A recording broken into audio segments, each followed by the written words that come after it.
I've always been of the opinion that a lot of modern art is trash. As a species, we've had a good run with art. We've had some amazing medieval art that looks like it's come straight out of a fantasy book. We've had these grand romantic paintings. Oh, and we've had some surrealism.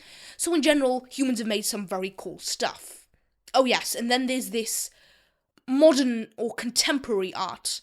I'm not sure if you could even call it art. If you ask the average person what they think about contemporary art, which is basically what we're talking about here, then you probably hear the same answer over and over again.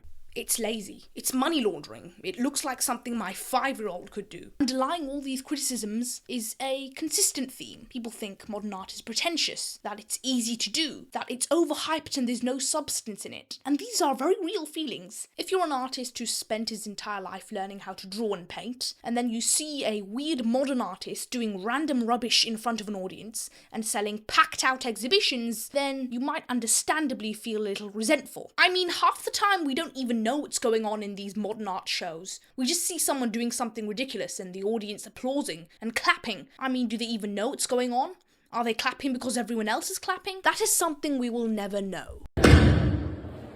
Okay, this isn't a joke. It's a person slapping a piece of butter with a long rope in front of an audience and calling it art. This is a piece of cheese with hair on it, spotted in the LA Museum of Modern Art. This banana taped to a wall sold for $6 million? Modern art isn't hated because people are too stupid to get it. It's hated because too often it asks for admiration without earning it. A banana taped to a wall. A blank canvas, a pile of bricks in the corner of a gallery. People are told these works are very profound, and if they disagree, the problem isn't the art, it's their supposed lack of sophistication. And for many people, this feels less like culture and more like a huge scam. Art was once judged by skill, beauty, emotion, and originality, and now it can feel like it's judged by the length of the wall text beside it. Now, when the explanation becomes more important than the art itself, something has gone terribly wrong. If your masterpiece needs a 2,000-word essay just to convince people it's interesting, maybe the masterpiece isn't pulling its weight. That's exactly why modern art attracts so much anger.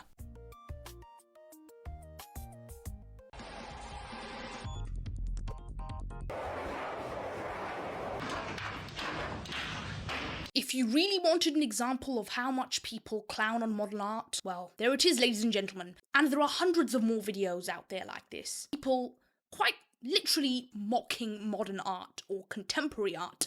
And not because people hate creativity, but because they resent being told that obvious effort matters less than fashionable interpretation or deeper meaning or some rubbish like that. They don't reject art. They reject the idea that criticism is ignorance and that expensive galleries get to decide what counts as genius and what gets put in front of our face, even if we all hate it. Modern art loves to think of itself as rebellious. It imagines itself smashing conventions and defying the establishment. But what if it is the establishment? The most celebrated pieces of modern art never hang in abandoned warehouses or dark city alleyways. They hang in massive, pristine galleries, and they're guarded by curators and critics who decide what's important before anyone else normal has a chance to decide. So the movement that claims to reject all sorts of hierarchy has simply built a new one. And it's a very strange hierarchy. The less accessible the work, the more prestigious it can seem. And the more confused the audience, the more they're told the confusion is the point. If you don't like it, you didn't understand it. If you don't understand it, you clearly aren't educated enough. It's a sort of fake rebellion that demands institutional approval. It's like it's trying to bend the boundaries, but at the same time it ends up being the most dull, uncreative thing possible. Modern art is also way too obsessed with shock value. It acts as if provoking a crazy reaction is the same as creating something very meaningful. So if the piece of art makes people angry or disgusted, that's treated as a victory of art in itself. Some giant excrement in a gallery.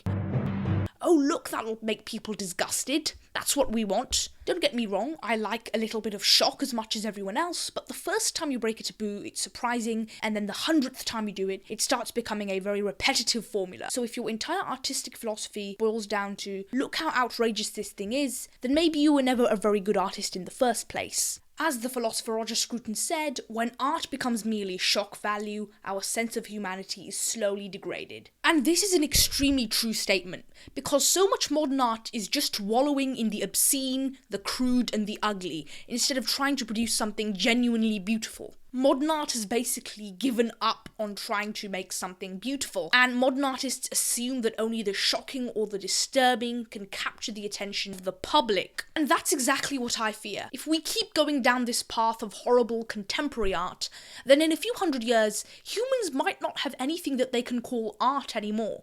If they're constantly told that all this ugly stuff is profound and that anything beautiful is somehow shallow or outdated, eventually we might start to lose our ability to appreciate beautiful art at all. Art is supposed to expand our sense of what is beautiful, not convince us that being beautiful is embarrassing, because when an artistic culture becomes obsessed with irony, shock, and all of this, something really gets lost, and we stop asking ourselves, is this beautiful, and start asking, what am I supposed to say about this? Or what social convention does this break? And that is a really terrible way to experience art. Because maybe, just maybe, art doesn't need to be revolutionary. Maybe it doesn't need to shock us, confuse us, or horrify and disgust us. In a world where everything is getting uglier, maybe it's better for art to be that one beautiful thing that we can always return to. Maybe it can just be beautiful. And I don't think there's anything wrong with wanting that.